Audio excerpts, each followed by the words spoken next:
స్తోత్రం కలుగును గాక. హల్లెలూయా, హల్లెలూయా. మన ప్రభువును రక్షకుడైన యేసుక్రీస్తు వారి అతి ప్రశస్తమైన నామంలో మరొకమారు మీ అందరికీ కూడా నా హృదయపూర్వక వందనాలు తెలియజేస్తూ ఉన్నాను. ఈ ప్రత్యేకమైన సమయంలో దేవుని యొక్క లేఖన భాగంలో నుండి కీర్తన గ్రంథం, దేవుని యొక్క లేఖన భాగంలో నుండి కీర్తన గ్రంథం 35వ అధ్యాయం, లేదంటే మొదటిగా కీర్తన గ్రంథం 121వ అధ్యాయం 7వ వచనం చదువుకుందాం. చూడండి, 121వ అధ్యాయం 7వ వచనం. ఏ అపాయము రాకుండా యెహోవా నిన్ను కాపాడును. చాలు చదువుకున్నటువంటి కీర్తనలో కీర్తనకారుడు పలుకుతున్నటువంటి మాట, ఏ అపాయము రాకుండా యెహోవా నిన్ను ఏం చేస్తాడంట? కాపాడుతాడు అంటున్నాడు. ఎందుకనగా మానవ జీవిత యాత్రలో ఎప్పుడు ఏ అపాయాలు సంభవిస్తాయో ఎవరు కూడా చెప్పలేరు. బయటికి వెళ్ళినటువంటి వ్యక్తి ఎంత క్షేమంగా వస్తాడో మనము చెప్పలేము. అందుకనే దేవాది దేవుడు తెలియపరుస్తున్నటువంటి మాట ఏమిటి అనగా, ఏ అపాయము రాకుండా ఆయనని ఏం చేస్తాడు? కాపాడుతాడు అంటున్నాడు. ఎందుకనగా కొన్ని ప్రమాదాలు జరిగిన తర్వాత మనం అనుకుంటాం, అయ్యో నేను పొరపాటును కూడా ఇలా జరిగిద్దని అన్నాడు ఊహించలేదు, నేను ఎప్పుడు అనుకోలేదు, నాకు ఎప్పుడు ఇలా జరిగిద్ది అనుకోలేదని మనం బాధపడిన సందర్భాలు చాలానే ఉండొచ్చు. కానీ the word of God has saying, దేవుని యొక్క వాక్యం మనకు చెబుతున్నటువంటి మాట ఏమిటంటే, ఏ అపాయం రాకుండా ప్రభు నిన్ను కాపాడుతాడు.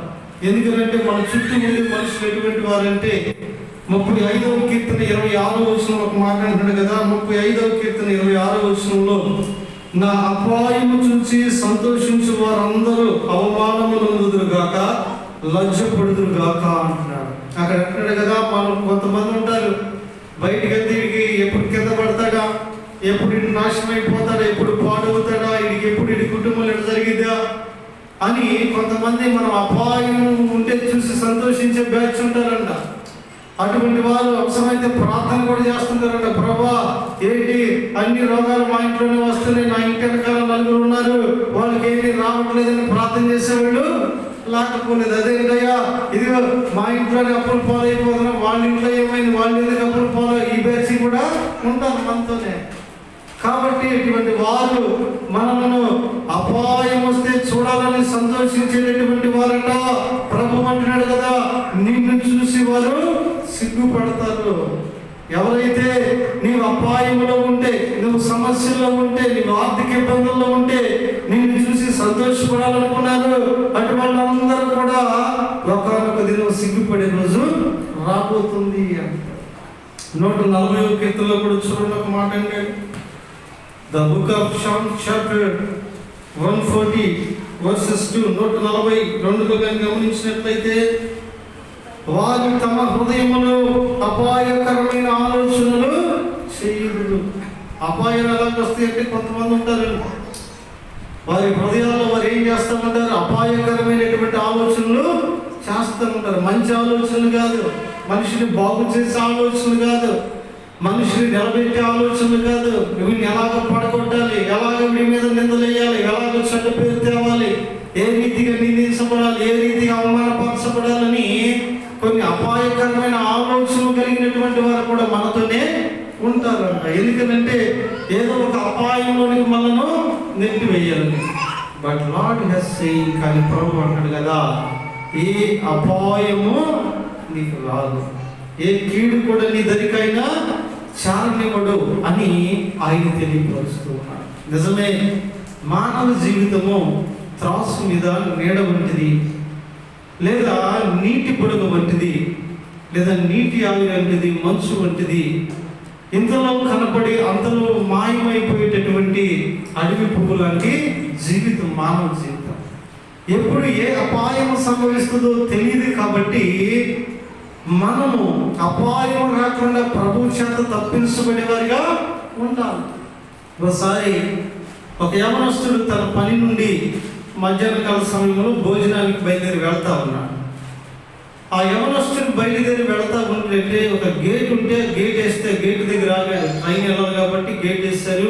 అనేక వాహనాలు ఆగినాయి. వాటితో పాటు ఈ యవనస్తుడు కూడా ఆగాడు. అయితే ఆ యవనస్తుడు ఆగినటువంటి కొద్దిసేపటికి తన పై నుండి ఒక తాసుప్రం తన మెడలో పడింది. పైనుంచి పడింది మీద. అది ఏంటి పైనుంచి పడింది అని అటు ఇటు చూసేలో ఒక పాము పడమని భయంతో అది కాటేసేసింది. వెంటనే ఎదిరించుకుంటా బండి మీద నుంచి కింద పడ్డాడు. జనాలు మొదట భయపడ్డారు. తర్వాత అడ్డకాలకు దాన్ని ఎలాగైతే నేను కొట్టి చంపారు. కానీ ఈ లోపు ఈ వ్యక్తిని అది 7-8 సార్లు కరిసేసింది భయంతో.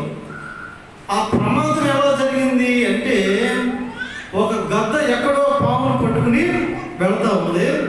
అది వెళ్తా ఉన్నప్పుడు దాని వేళ్లలో నుండి పాము జారి సరిగ్గా ఈ యవనస్తుడు ఉన్నటువంటి స్థలంలో అతని మీదే పడింది.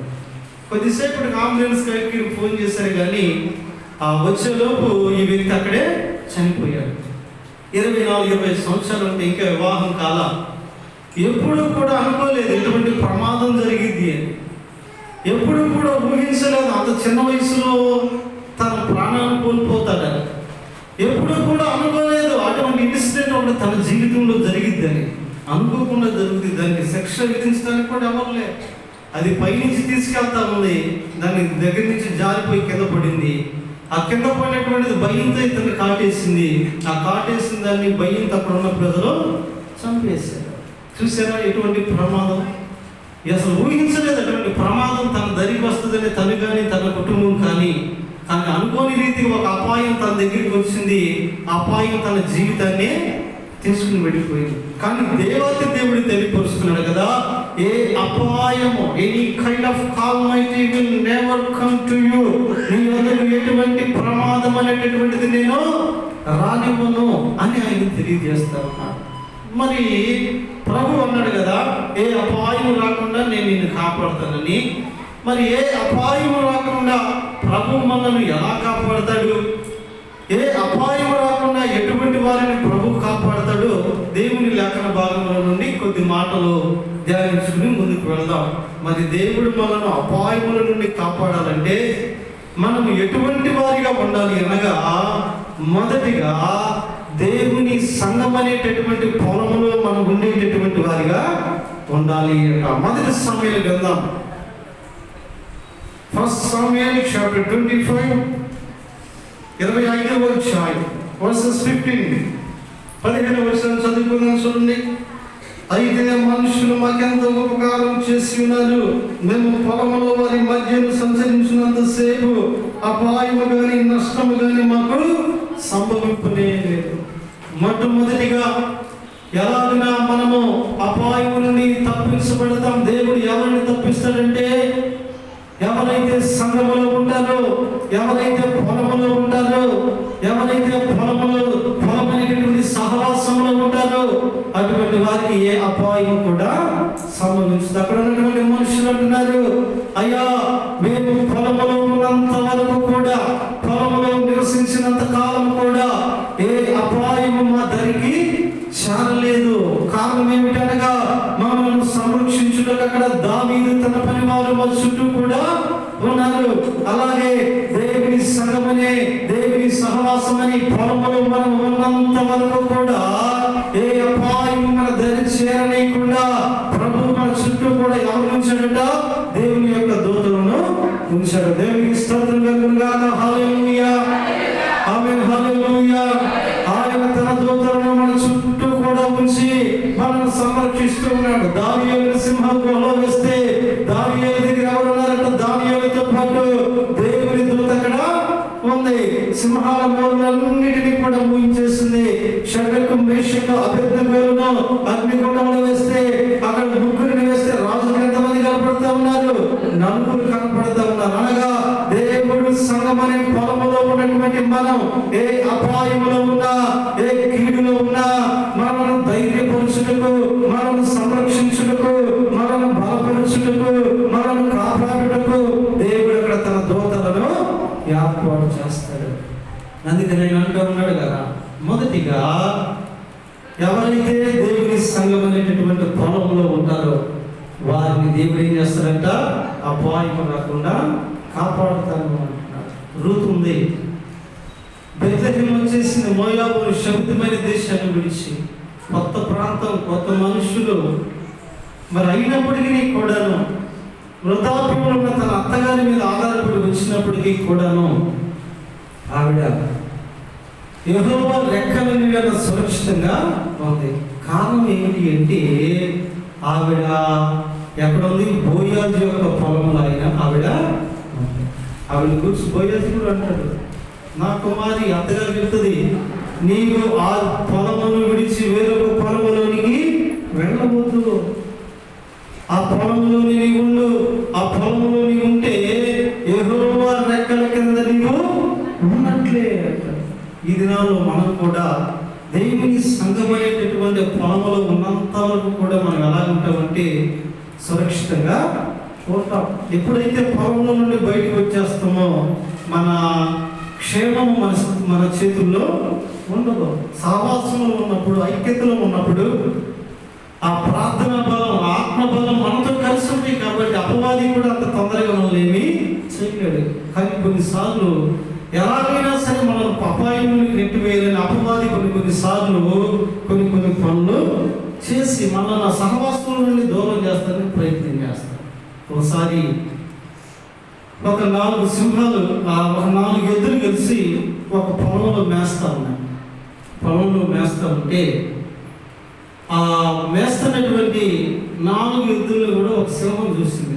సింహం చూసి అనుకుంది, బాగా ఆకలిగా ఉంది, దేన్నైనా ఒక ఎద్దును పట్టుకుంటే బాగుంటుందిలే, కానీ ఇప్పుడు ఈ పొలంలో ఉన్నాయి, పైగా 1కి 4 ఉన్నాయి, అవి నా మీద తిరగబడతాయి, ఏదైనా వాటిని ఎలాగైనా సపరేట్గా చేయగలిగితే ఒకదాన్ని నేను చంపేయచ్చు, నా ఆకలి తీర్చుకోవచ్చు అనేది పయ్యెత్తులు వేసి ఏం చేసిందంటే ఆ 4 మేస్తుంటే 4 మేస్తున్న దగ్గరకు వెళ్ళి కొంచెం దూరంలో ఉండి ఒక ఎద్దును పిలిచింది, పక్కన పిలిస్తే ఏంటి అంటే ఒకసారి ఇక్కడ చిన్న మాట ఉందండి, పాపం 3 మేస్తాను ఇప్పుడే వస్తానని నీకు తెలియదు.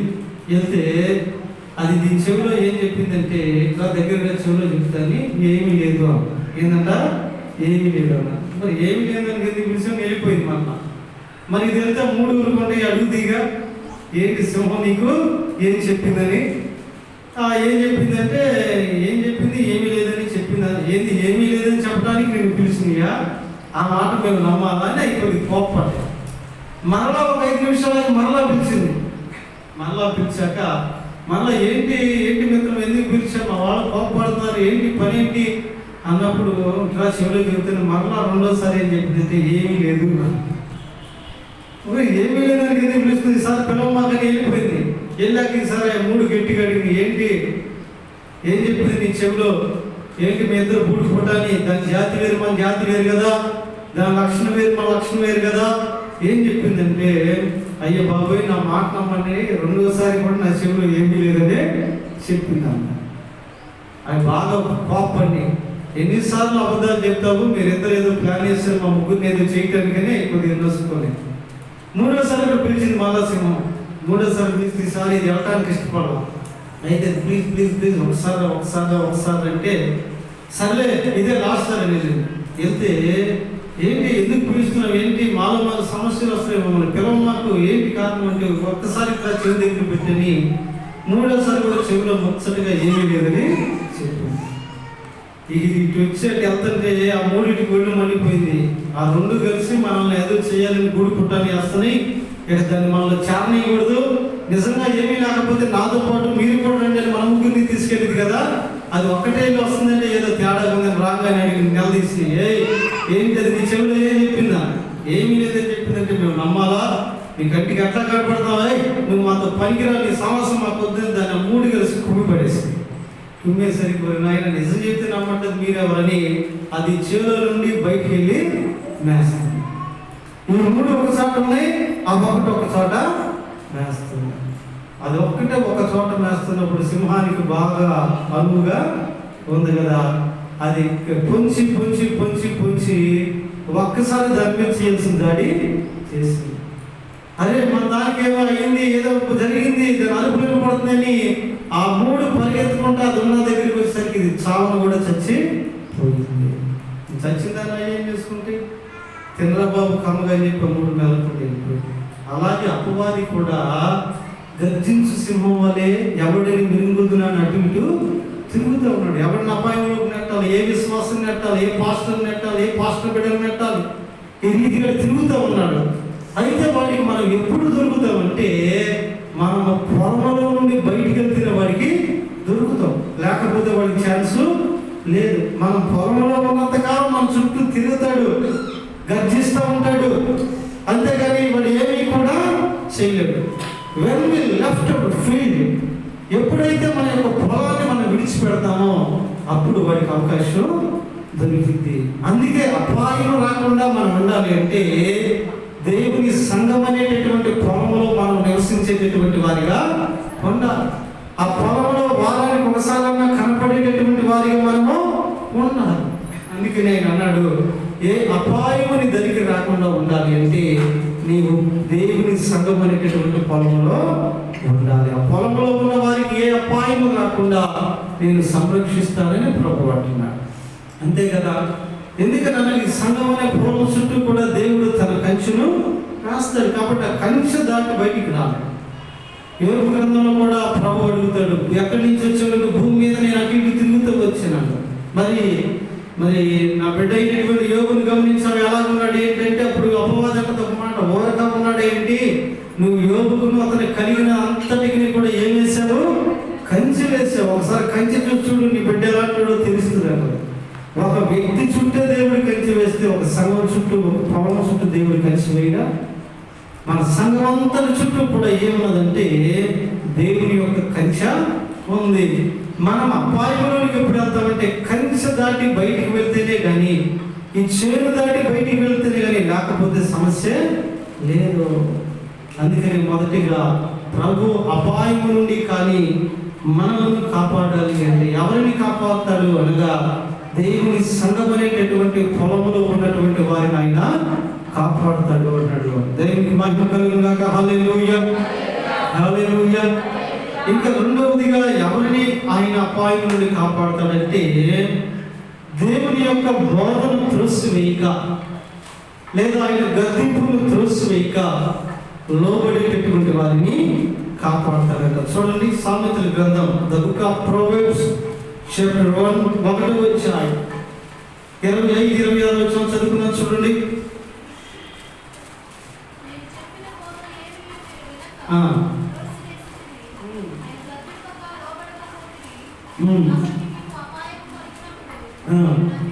నేను అభినందించాలి.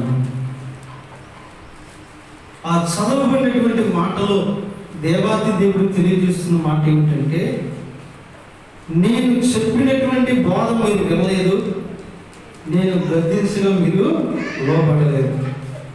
కాబట్టి మీకు అపాయం కలిగినప్పుడు నేను ఏం చేస్తానంటున్నాడు ప్రభు? నవ్వుతాను అంటున్నాడు.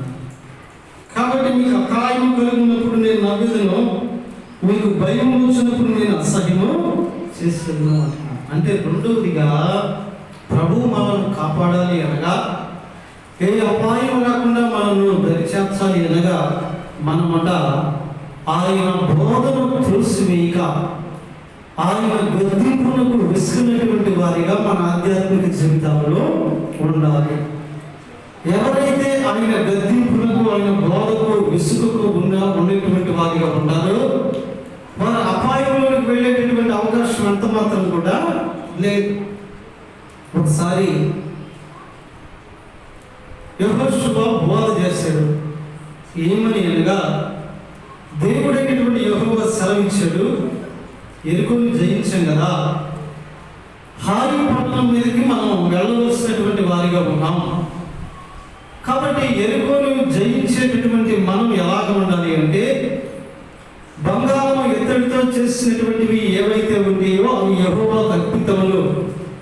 మిగిలిన వాటిని అన్నింటినీ కూడా మనం ఏం చేయాలంటే దహన బలిగా తగలబెట్టేసేయాలి, ఏది కూడా అందులో తీసుకోకూడదు అని బోధ చేస్తాడు వాడు.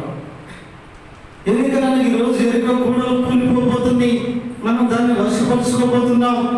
కాబట్టి వశపరుచుకున్నప్పుడు శబ్దమైనటువంటిది ఏది మనం తాకరాదు, మనం తీసుకోరాదు, మనం అనుభవించరాదని బోధ చేశాడు. వాళ్ళకి బోధ చేసి ఆ రీతిగా లోపలికి పంపించినప్పుడు అక్కడ ఏం జరిగిందంటే, ఆకాను అనేటటువంటి వ్యక్తి ఆ బోధను త్రోసివేసి ఆ గద్దింపులకు లోబడక కొంత వెండిని, కొన్ని మంచి వస్త్రాలను తీసుకుని తన డేర కింద వాటిని ఏం చేశాడు, దాచిపెట్టుకున్నాడు.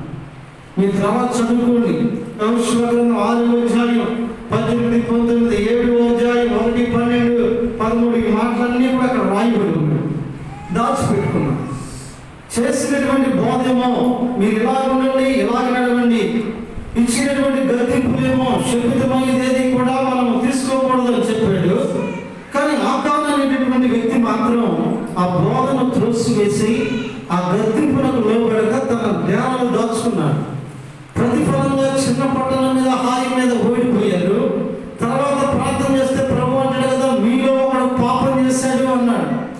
యెహోషువ వారందరినీ పిలిచి, ఎవడు దేవుని బోధన నిర్లక్ష్య పెట్టి దేవుని గద్దింపులకు లోబడక శబ్దమైన దాన్ని తీసుకుని పాపం చేస్తున్నాడు ఎవడు అని పిలిపించినప్పుడు, కర్మీ కుమారుడైనటువంటి ఆకాను, అయ్యా నేనే పాపం చేసిన వాడిని అన్నాడు.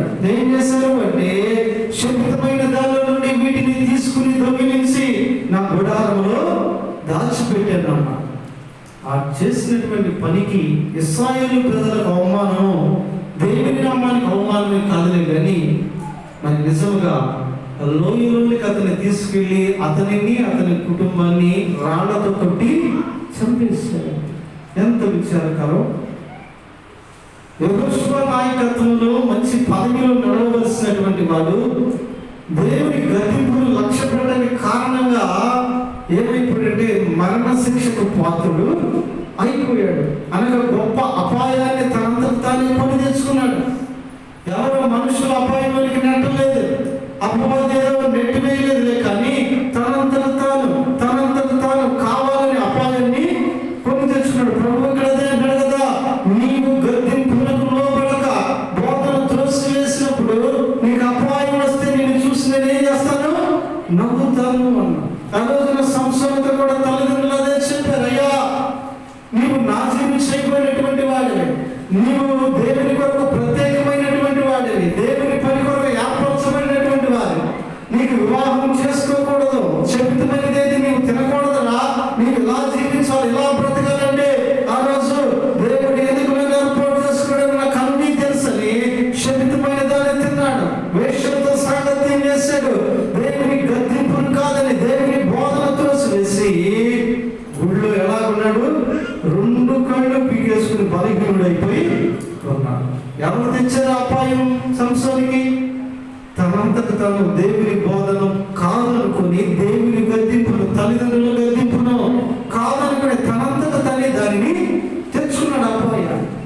ఈ రోజుల్లో అలాగనే పెద్దల మాటలు, పెద్దల గద్దింపులకు లోబడి ఎంతమంది బిడ్డలు అపాయాలు తెచ్చుకునేటటువంటి వారన్నా. దేవుని సేవకులు గద్దింపులకు లోబడక, దేవుని వాక్యాన్ని లోబడక, దేవుని బోధను త్రోసివేసి మాకంతా తెలుసు, మా ఇష్టమని ఎంతమంది నష్టపోయినటువంటి వారు మనం చూడటం లేదు. అందుకని ప్రభు అంటాడు కదా, రెండవదిగా నేను ఎవరిని కాపాడుతాను ఏ అపాయం రాకుండా అంటే, మరి ఎవరైతే దేవుని బోధను త్రోసివేయక దేవుని గద్దింపులకు లోబడేటటువంటి వారిగా ఉంటారో వారిని నేను కాపాడుతాను, వారిని ఏ అపాయం రాకుండా నేను చూసుకుంటానని ప్రభు అంటాడు. ఒకటేమో దేవుని పౌర్ణమి సంఘంలో ఉన్న వారికి అపాయం రాదన్నాడు. రెండవదిగా దేవుని గద్దింపులకు లోబడే వారికి లేదా బోధకు లోబడే వారికి అపాయం రాదన్నాడు. మూడవది ఇంకా ఎవరికి అపాయం రాదు అన్నాడంటే, ఎవరైతే కన్నీటి ప్రార్థన చేస్తారో వారికి అపాయం అనేటటువంటి రాకుండా నేను కాపాడుతాను. ద బుక్ ఆఫ్ 2 Chronicles 2వ దినవృత్తాంతాల గ్రంథం 34వ అధ్యాయం, 2వ దినవృత్తాంతాల గ్రంథం 34వ అధ్యాయం 27వ వచనాన్ని గమనించినట్లయితే అక్కడ ఒక మాట రాయబడి ఉంది కదా, నీ మనస్సు మెత్తనిదా ఈ స్థలం మీదను దాని కాపురస్తుల మీదను దేవుడి పలికిన మాటలను నీవు వినినప్పుడు నా సన్నిధిని నీవు తగ్గి వస్త్రములు చింపుకుని నా సన్నిధిని కన్నీరు విడిచినవి కనుక నీ మనవి నేను ఆలోచించుకుని. అంత మాత్రమే కాదు, 28వ వచనం చివరిలో అంటాడు కదా, అపాయమును నీవు కన్నులారా చూడవు అంటున్నాడు. అక్కడ మరో ప్రాముఖ్యమైన మాట ఏమంటాడంటే, ఎవరైతే కన్నీరు కాల్చి ప్రార్థన చేస్తారో, ఎవరైతే కన్నీరు కాల్చి అంగలారుస్తారో వారు అపాయం అనేటటువంటిది చూడరు. ఎందుకనగా అపాయము రాకుండా నేను నిన్ను ముందుగానే తప్పించి వేస్తాను అంటున్నాడు. అపాయం అనేటటువంటిది రాదు, ఎందుకనగా నీవు కన్నీరు కాల్చావు కాబట్టి. నీ కన్నీరు నాకు విలువైనది, నీ కన్నీటిని నేను చూశాను కాబట్టి అంటున్నాడు. ఒకసారి యోనా నినివే ప్రాంతానికి వెళ్ళి అక్కడ సువార్త ప్రకటిస్తాడు. దేవుని యొక్క శాపం మీ మీదకి రాబోతుంది, దేవుని దృష్టికి మీరు చాలా చెడుతనంగా నడిచారు, ఇప్పుడైనా మీ మనస్సు మార్చుకుని దేవుని వైపు తిరగండి, లేకపోతే దేవుని యొక్క కోపాగ్నికి మీరు లోనవుతారని ఆయన సువార్త ప్రకటించారు.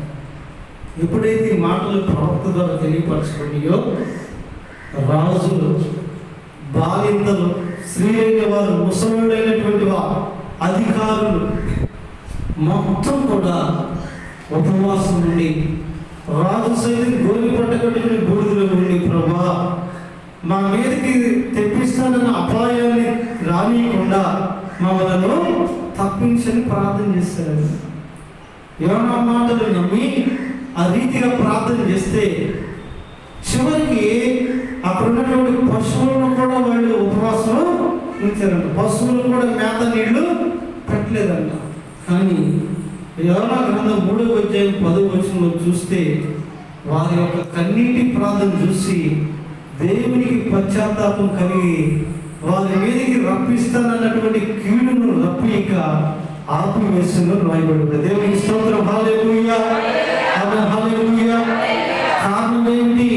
ఏ రీతిగా దేవుని మెప్పించగలిగారు, ఏ రీతిగా దేవుని గణపరిచారంటే వారు కన్నీటి ప్రార్థన చేశారు.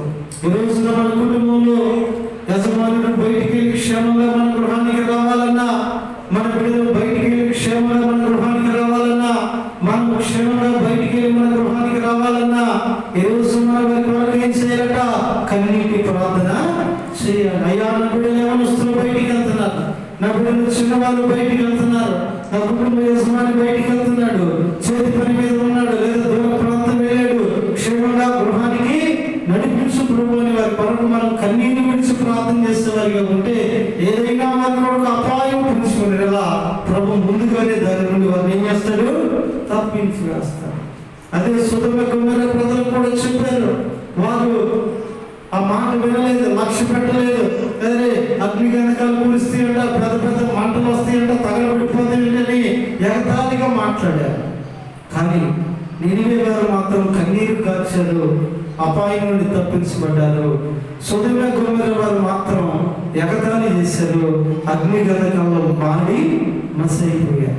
అందుకని ప్రభు అంటాడు 3వదిగా, నేను నిన్ను ఎలాగ అపాయం నుండి తప్పిస్తానంటే నీవు కన్నీరు కార్చేటటువంటి విశ్వాసిగా ఉండినప్పుడు, కన్నీరు కార్చినప్పుడు అపాయం నుండి నేను ఏం చేస్తాను? తప్పిస్తానని ప్రభు అంటున్నాడు. కాబట్టి మధ్యాహ్నకాల సమయంలో దేవుని బిడ్డలైనటువంటి మా ఏ అపాయం మన కొరకు ఎక్కడ ఏ రీతిగా పులుచుకుందో తెలియదు, ఎవరి ద్వారా ఏ అపాయం సంభవించబోతుందో తెలియదు, అపవాది ద్వారా ఏ నష్టం రాబోతుందో తెలియదు. కాబట్టి అపాయం మనం తప్పించబడాలంటే అపాయం రాకముందే దాని కొరకు మనం ముందుగా కన్నీరు కార్చి ప్రార్థన చేసేవారిగా ఉండాలి అంటున్నాం. చివరికి మరొక మాటను చెప్పిన మాట ఊహించేస్తాను. చివరికి ఇంకా ఎవరినో ఆయన అపాయం నుండి కాపాడతాడంటే ఆఖరిగా యెహోవా యందు భయభక్తులు కలిగినటువంటి వారిని అపాయం నుండి కాపాడతాడు. కీర్తన గ్రంథం 19వ వచనం, the people who are the fear of the God, they should saved by the Lord అంటాడు కదా. చూడండి, కీర్తన సామెతల గ్రంథం 19వ అధ్యాయం 23వ వచనం చదువుకుందాం. చూడండి, సామెతల గ్రంథం 19వ అధ్యాయం 23వ వచనం.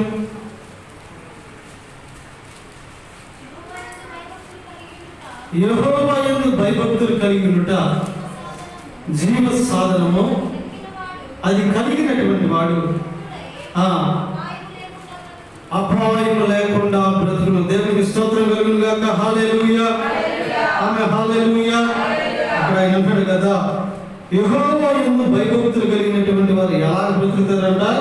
అపాయం లేకుండా బ్రతుకుతారు అంట. మరి ఎవరైతే యెహోవా యందు మరి ఆ రీతిగా భయభక్తులు కలిగినటువంటి వారిగా ఉంటారో, మరి ఎటువంటి అపాయం లేకుండా, ఎటువంటి హామ్ అనేటటువంటిది లేకుండా వారి జీవితంలో వారు జీవించేటటువంటి వారిగా ఉంటారు. ఎప్పుడు అనగా యెహోవా యందు భయభక్తులు కలిగినటువంటి వారిగా ఉన్నారు. పాత నిబంధన కాలంలో ఒకసారి ఆ యెరికో దగ్గర వేగులు చూడటానికి కొంతమంది వేగులు వారిని యెహోషువ పంపిస్తారు. పంపించినప్పుడు రాజు తెలిసింది, ఎవరో మన దేశాన్ని వేగులు చూడటానికి వచ్చారంటే వాళ్ళని బంధించి తిన్నప్పుడు ఒక రాహాబు అనేటటువంటి స్త్రీ వారికి ఏమిచ్చింది? ఆశ్రయం ఇచ్చింది, దాచిపెట్టింది. తన ఇంటికి బట్టలు వచ్చినా లేదని చెప్పింది. కిటికీలో నుంచి వారిని దించి, మీ ఇంటి నుంచి వెళ్తే మీరు మీ గమ్యానికి వెళ్తారో తెలియపరిచింది. ఎందుకని ఆవిడ ఆ పని చేసింది? ఎరగనటువంటి మనుషులను, ఎరగనటువంటి వ్యక్తులను, ఎరగనటువంటి ప్రజల పట్ల ఎందుకు అలా చేసిందంటే ఆవిడికి తెలుసు వీరు నిజంగా దేవుని బిడ్డలు.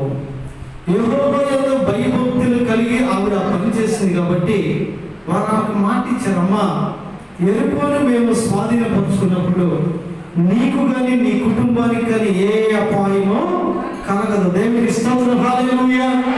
ఆమేన్. హల్లెలూయా. యెహోషువ గ్రంథం 2:19 ఇస్తారన్నమాట. అమ్మా, ఎరగని ప్రజలమైన ఈ దేవుడైన యెహోవా గొప్పవాడు, ఆయన చూస్తే మా గుండెలు వణుకుతున్నది, భయం మాలో పుట్టుతుందని మమ్మల్ని ఆశ్రయించి మాకు మార్గాన్ని చూపి మమ్మల్ని అప్పగించకుండా క్షేమంగా ఉంచాం కదా. ఇదిగో యెహోవా యందు భయభక్తులు కలిగినటువంటి నీకు మా ద్వారా కానీ మా సైన్యం ద్వారా కానీ ఎటువంటి అపాయము కలగదని మాట ఇచ్చారు. వాళ్ళు వెళ్ళిన తర్వాత యెహోషువతో చెప్తే యెహోషువ తన బోధన అదే చేస్తాడు. అందరికి బోధించినప్పుడు మన వేగులు వారిని రాహాబు అనేటటువంటి స్త్రీ ఆశ్రయించింది. మీరు శబ్దమైన దాని మొత్తాన్ని కూడా త్రగలబెట్టినప్పుడు రాహాబు కానీ తన ఇంటి వారికి కానీ ఏ హాని చేయకూడదు. చూసారా, అంతమంది అపాయకరమైన ప్రజల్లో నుండి ఒక్క కుటుంబం ఎందుకు బయటికి రాగలిగిందంటే ఆ కుటుంబంలో ఉన్న స్త్రీ యెహోవా యందు భయభక్తులు కలిగినటువంటి స్త్రీ, యెహోవా యందు భయభక్తులు కలిగినటువంటి పని చేసింది కాబట్టి దేవుడు ఆ కుటుంబాన్ని రక్షించడానికి, ఎటువంటి హార్మ్ఫుల్ థింగ్స్ లేకుండా సేవ్ చేయడానికి దేవుడు ఇష్టపడతాడు. యెహోవా యందు భయభక్తులు కలిగినటువంటి వారిగా ఉంటే దేవుడు మనం ఏం చేస్తారంటే అపాయం నుండి తప్పిస్తాను అంటున్నాడు. నిజమే, దేవుని భయం భక్తి కలిగినటువంటి వారిగా మనం ఉన్నాం. ఒకసారి ఒక భక్తి పరుడు, అతి భక్తి పరుడు, ఆ భక్తి పరుడు భక్తిని చూసి చుట్టుపక్కల ఉన్న జనాలు అతనికి పేరు పెట్టారు. ఏమనంటే హల్లెలూయా స్తోత్రం. ఎందుకంటే కూర్చునేటప్పుడు హల్లెలూయా అంటాడు, పైకి లేచేటప్పుడు స్తోత్రం అంటా ఉంటాడు. ఇక అదే పోయి పక్కన తీసుకొచ్చి హల్లెలూయా వస్తున్నాడు, స్తోత్రం వస్తున్నాడు అని పేరు పెట్టారు. ఎప్పుడు కూడా ప్రతిదీ ప్రార్థనతో దేవుడు అంటే అంత భయభక్తి కలిగినటువంటి వాడు. అయితే ఒక 10 మంది, ఇంచుమించు 10 మందితో కలిసి ఒక నుయ్యి తవ్వడానికి పనికి వెళ్ళాడు. బావి తవ్వడానికి ఒక ప్రాజెక్టుకి సంబంధించి ఏదో పని జరుగుతూ ఉంటే వాళ్ళు ఒక 15 అడుగులు గొయ్యేదో తవ్వాలి, పెద్దది బావి లాంటిదని చెప్తే ఒక 10 మందితో కలిసి డైలీ వెళ్తున్నాడు. మొదటి రోజు ఒక 3 అడుగులు ఏం తవ్వారు, రెండో రోజు ఇంకో 4 అడుగులు, ఇట్లాగా 10 అడుగులు దాకా వెళ్ళిపోయింది. అయితే ఒకరోజు ఇలాగే తన పనికి వెళ్ళి ఆ పనిలో నిమగ్నమయ్యాడు. తవ్వుతూ ఉన్నప్పుడు అందరూ ఏం చేశారంటే ఆ మధ్యాహ్న కాల సమయంలో భోజనానికి టైం అయితే లోపలే చల్లగా పైన చెట్ల కింద ఎందుకు, ఇక్కడే బాగుంది అని చెప్పి ఆ 10 అడుగుల లోతులు గొయ్యలను కూర్చొని తిందామని ఎవరి క్యారేజీలు వాళ్ళు తెచ్చుకున్నారు. కాళ్ళు చేతులు పెట్టుకుని క్యారేజీలు తెచ్చుకుంటూ ఉన్నారు. ఒకడు పోయి అందరు క్యారేజీలు తెస్తూ ఉన్నారు. అయితే ఈలోపు మన హల్లెలూయా స్తోత్రం ఈ దైవభక్తి పరుడు యొక్క క్యారేజ్ ఏమైందంటే కుక్క పట్టుకుని పరిగెడుతున్నప్పుడు వాడు ఏం చేయాలి? చాయ్ నమ్మబడి దాన్ని ఆత్మ క్యారేజ్ తేవాలా? వాడి క్యారేజ్ లేకుండా ఒరే హల్లెలూయా దేవుని స్తోత్రం నీ కుక్క క్యారేజీ, ఆ కుక్క క్యారేజీ తీసుకెళ్ళిపోతుంది. క్యారేజ్ రే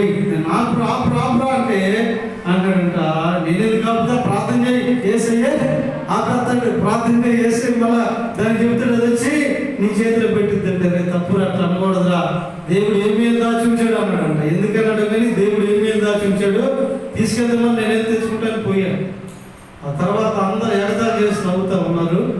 ఆ 9 మంది ఏం చేశారంటే ఆ బావిలోకి దిగి మరి ఈయన ఎగతాళి చేసుకుంటా, మరి ఇంత భక్తి పోడేందిరా, మనం అందరం భక్తి లేని చూసావా, దేవుడు భక్తి పోయేప్పటికీ పరీక్షలు పెడతాడు, వాడి క్యారేజీ కుక్క తీసుకెళ్ళడం ఏంటి, అది ఇది ఎగతాళికి మాట్లాడుకుంటా భోజనం చేస్తూ ఉన్నారు. కొంత దూరం వెళ్ళిన తర్వాత పాప కూడా అదేమి చేయకుండా క్యారేజ్ ఆడ వదిలేసి పరిగెత్తింది పైతో. వెళ్ళి క్యారేజ్ తీసుకుని చేతులు కడుక్కుంటూ ఉంటుంటే వీళ్ళున్నటువంటి బావి ఏదైతే ఉందో, వీళ్ళున్నటువంటి ఆ భోజనం చేస్తున్న బావి ఏదైతే ఉందో ఆ బావి పైన సట్టు తిరిగి మొత్తం వాళ్ళ మీద పడిపోయింది. ఆ బావి సట్టు తిరిగి వాళ్ళ మీద పడిపోయింది. వెంటనే కేకలు వేసి అక్కడ ఇంజనీర్స్ చుట్టుపక్కల పని అందరూ వచ్చారు. అక్కడికక్కడే స్పాట్లోనే 3 చనిపోయారు. 3కి కాళ్ళు చేతులు విరిగిపోయి, మరొక 3కి ఆ తలల మీద ఎక్కడ పడితే అక్కడ దెబ్బలు తగిలిపోయి. కానీ యెహోవా యందు భయభక్తి కలిగినటువంటి వ్యక్తి మాత్రం చిన్న దెబ్బ కూడా లేకుండా పైన క్షేమంగా ఉన్నాడు. దగ్గరగా చెప్పడం కూడా ఒకవేళ తన క్యారేజీగా కుక్క తీసుకెళ్ళకపోతే వాళ్ళతో పాటు కలిసి కూర్చునేవాడు. ఆలస్యం దేవుడు తనకి చేయబట్టే ఆ రోజు అపాయంలో చిన్న దెబ్బ కూడా లేకుండా క్షేమంగా ఉండగలిగాడు. యెహోవా యందు భయభక్తులు కలిగినటువంటి వారిని ఏ అపాయము వారు ఏం చేయరట చూడరు. ముందే తెలుసు కాబట్టి ప్రభు అవసరమైతే ఒక దెబ్బ కొట్టైనా మనల్ని అటు పోకుండా చేస్తాడు. ఏదో ఒక బలహీనత కళ్ళ చేసి అపాయంలో పడకుండా వాళ్ళను చేస్తాడు. ఎందుకంటే ఆయన యందు భయభక్తులు కలిగినటువంటి మనం అపాయంలో ఉండటం దేవుడికి ఇష్టమో లేదు. కాబట్టి 4వదిగా ఎవరిని అపాయముల నుండి without harm he will save the people, ఎవరినైనా కాపాడుతాడ రీతిగా అనగా ఇదిగో మొదటిగా దేవుని సంఘమనే పొలంలో ఉన్న వారిని, 2వదిగా ఆయన బోధన విని ఆయన గద్దెపులో పడే వారిని, 3వదిగా కన్నీటి ప్రార్థన చేసేవారిని, 4వదిగా యెహోవా యందు భయభక్తులు కలిగినటువంటి వారిని. కాబట్టి మధ్యాహ్న కాల సమయంలో 2022 సంవత్సరంలో అనేక అపాయాలను అధిగమించేంత వరకు మనం వచ్చాం. రానున్న దినాల్లో ఏ అపాయాలు మన కొరకు పొంచి ఉన్నవో మనకైతే తెలియదులే, కానీ రాబో ప్రతి అపాయం నుండి ప్రభు మనలను కాపాడును గాక. రాబో ప్రతి అపాయం నుండి మన కుటుంబాలను కాపాడును గాక. రాబో ప్రతి అపాయం నుండి ప్రభు మన బిడ్డలను కాపాడును గాక. రాబో ప్రతి అపాయం నుండి ప్రభు మన సంఘాన్ని కాపాడును గాక. ఈ యొక్క మధ్యాహ్నకాల సమయంలో ఈ మాటలు ప్రభు దీవించి ఆశీర్వదించును గాక. అందరూ కూడా తల్ల ఉంచుదాం, ప్రార్థన ద్వారా ముందుకు కొనసాగుదాం. ప్రభు కలిగినటువంటి దేవుడు ఎటువంటి వారిని అపాయముల నుండి కాపాడుతున్న కొన్ని విషయాలు తెలియపరచాలి. కాబట్టి ఇదిగో నిజంగా ఆ విషయాల్లో దేవుని సంఘంలోనే పొలంలో మనం ఉన్నామా, దేవుని బోధన త్రోసివేసే వారిగా ఉంటున్నామా, విసుకునేటటువంటి వారిగా ఉంటున్నామా, ఇటువంటి వారిగా ఉంటున్నాం. అయితే ప్రత్యేకమైన సమయంలో కన్నీటి ప్రార్థన చేస్తాము మన కుటుంబ సభ్యుల కొరకు. యెహోవా యందు భయభక్తులు కలిగినటువంటి వారిగా ఉంటున్నామా, ఎటువంటి వారిగా ఉంటున్నాం. ప్రతి ఒక్కరు కూడా ఎవరి మటుకు వారు స్వరాలు విప్పుదాము. ప్రభా, ఏ అపాయం రాకుండా నీవు నన్ను కాపాడుతానని మాట ఇచ్చినటువంటి దేవుడు, ఏ అపాయం రాకుండా నేను నా దూతను ఇదిగో ప్రభు పంపిస్తానని మాట ఇచ్చినటువంటి గొప్ప దేవుడు. కాబట్టి అయ్యో నా కుటుంబ సభ్యులైనా ఏదో అపాయంలో ఉన్నారు, ఏదో నష్టంలో ఉన్నారు అని జరిగిన తర్వాత బాధపడేటటువంటి దానికన్నా కూడా ఇదిగోనైనా ఏవి కూడా జరగకుండా మరి నిజంగానైనా మీరు నన్ను కాపాడతారని ఆశిస్తూ ఉన్నాం. ప్రభావం జ్ఞాపకం చేసుకుని అయ్యా నా విశ్వాసాత్మీయ జీవితంలో నేను సాగిపోతూ ఉండగా, ఇదిగోనైనా విశ్వాసంలో ప్రార్థనలు సాగిపోతూ ఉండగా ఏదేదో అపాయాలు ఒకవేళ నన్ను ఆపివేస్తున్నాయేమో, బలహీనపరుస్తున్నాయేమో ప్రభా. అయ్యా నా విశ్వాసమును బట్టి, నా కన్నీటి ప్రార్థనను బట్టి మీరునైనా జ్ఞాపకం చేసుకున్న తండ్రి, స్తోత్రాలు స్తోత్రాలు స్తోత్రాలు. కృప కలిగినటువంటి దేవా, హల్లెలూయా హల్లెలూయా హల్లెలూయా హల్లెలూయా హల్లెలూయా హల్లెలూయా.